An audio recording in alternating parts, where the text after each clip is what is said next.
Me. Yeah.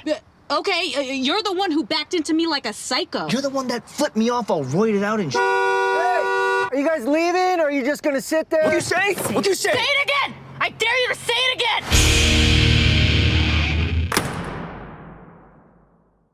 What's up, y'all? This is Critic, and today we're gonna be talking about the new series on Netflix called Beef. And the story is basically about this character named Danny, played by Stevie Yeun. He goes inside this Home Depot buying like a bunch of grills. He puts it in his cart, and basically he just wanted a refund for the grills, but he can't get the refund because he needs the receipts. So he goes back into his car, tries to back out on this parking spot until he almost crashes with a white SUV. Who the driver, Amy, played by Ali Wong, basically puts our middle finger and road rage occurs, and that's when we start off with our story. Now, the way I heard about Beef was basically a good reception from social media, mostly critics who talks about like how good the show is and all that. I didn't really look at the details or anything.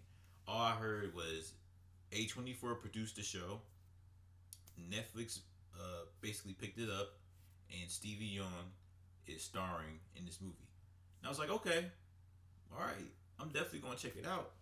So the show's out. I'm checking out like the first few episodes because I want to see what it's about. I want to see how good the show is. And how good is the show? It is amazing. Oh my god. Let me just say that the first episode caught me. It got me on the chokehold. You know what I mean? Because these two hate each other so much, Danny and Amy. They hate each other to the point that they are willing to ruin their lives. But the thing is, they both go through the same things. And I'm not going to say anything else because it will be spoiler when it comes to why they're so connected. But basically, Danny is a contractor. He gets paid day by day depending on, who hires him to, fix stuff like plumbing and anything that has to do with fixing stuff. And he tries not to do that. And Amy, she's more successful. She has a family. She has a husband named George, a daughter named June. You feel like they got their stuff together. You feel like Amy, like that little petty stuff she was doing at the parking lot, you don't have to worry about that, right? No. She hates that. She hates the attention. She hates having all this responsibility of taking care of the family. And all she wants to do is to just be left alone. And it's eating her up alive. What I can say about Danny and Amy is that they both live each other up. They both motivate each other. That's right. They both motivate each other. When it comes to their incident, all that leads to the choices, how it led to their choices, the choices that they made in the aftermath of it, and how it can lead to something being so toxic that you can't go back to what you've done after that. Like they go into insane depths of the effects of how a person can be reacting to a situation that can easily be solved of saying I'm sorry, which they didn't do. They hate each other.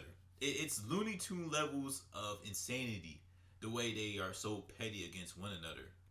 Danny lives with his brother named Paul, who's played by Young Manzino. He's basically a dumbass. He does things that he's not supposed to do, and he thinks he knows everything, which he doesn't know, because he's so arrogant and young, and he's a little bit childish in a way.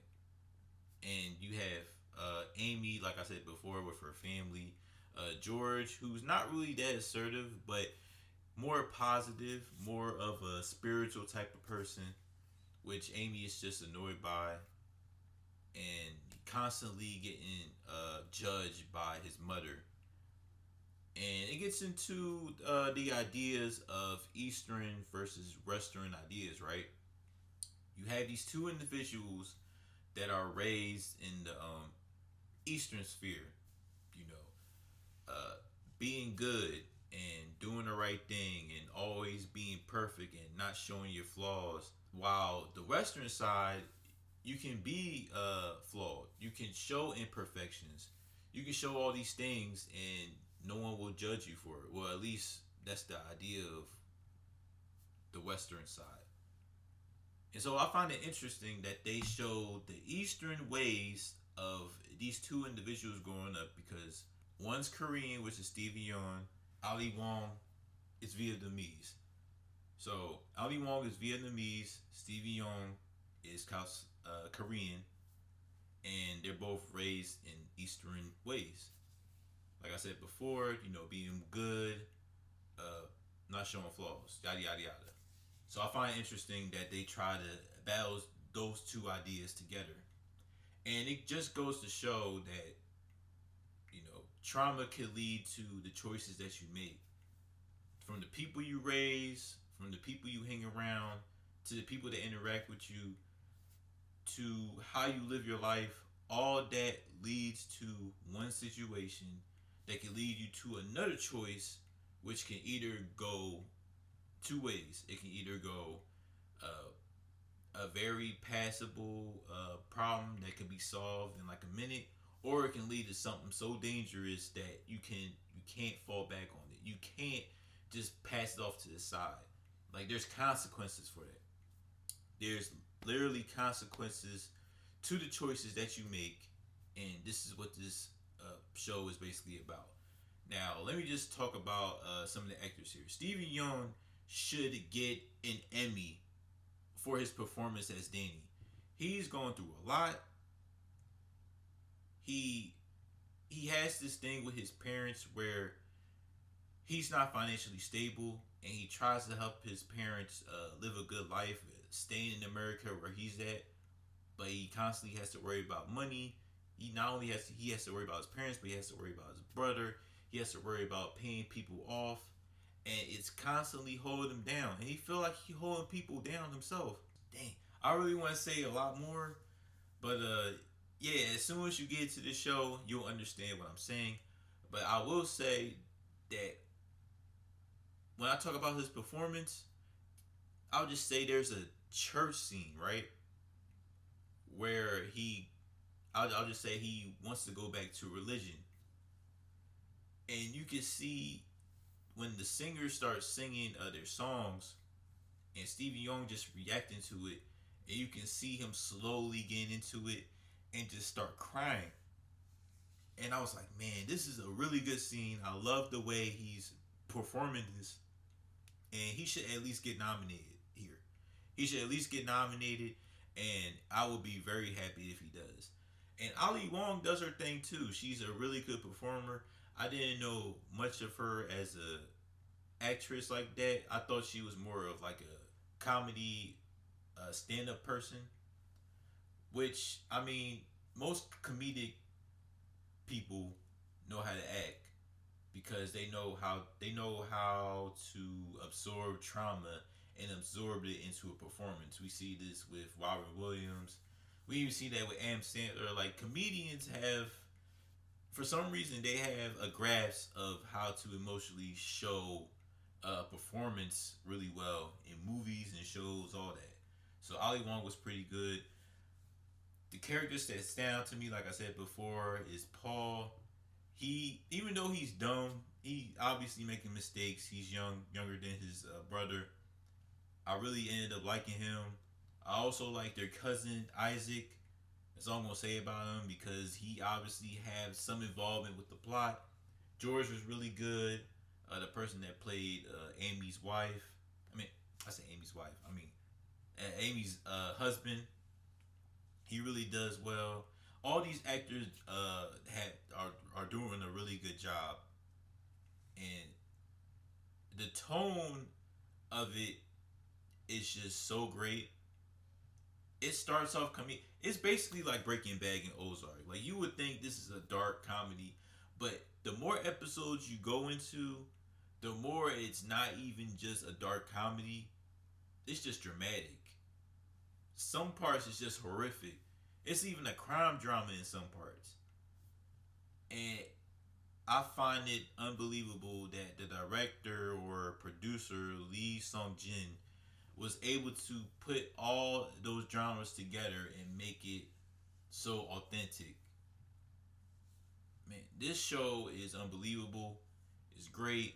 It is the best show this year over The Last of Us.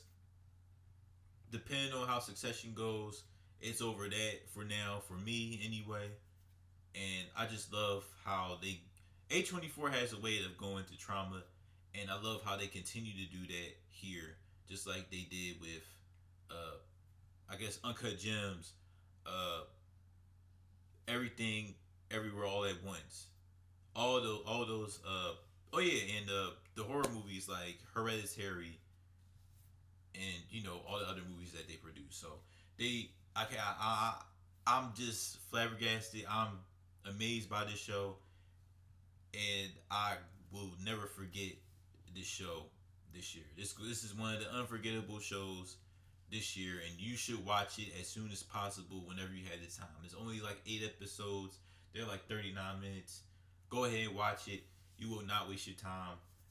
Please watch it.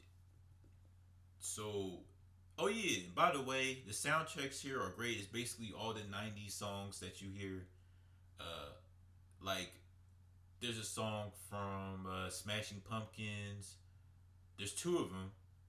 I'm not going to say what it is, but once you hear it, you're just going to be like, oh man, this is great. They know a way to put music for certain scenes. Also, the tile sequences are very interesting, right? They show these pictures where at first it doesn't mean anything to you, but once you start watching each episode, you understand that it has a meaning to what the episodes are about. And I'm probably going to rewatch it again just to see the meanings to it, but it definitely shows some meaning to it, the way they show each picture and how it relates to what's going on with the plot in each episode. So I'm very happy that I watched this show. Steven Yeun was amazing. Ali Wong was amazing. Lee Sung Jin did a great job producing and creating this show. I don't know if they're doing the second season. I don't think they need the second season, but if they do, I will definitely check it out as soon as it get released. And yeah, that's basically it for my review for Beef. So make sure to check it out. Comment down below your thoughts on the show. If you did watch it, let me know how you feel about it. Subscribe to the channel. Like this video. And hit the notification bell to be the first to see my new content. Alright, y'all. Peace.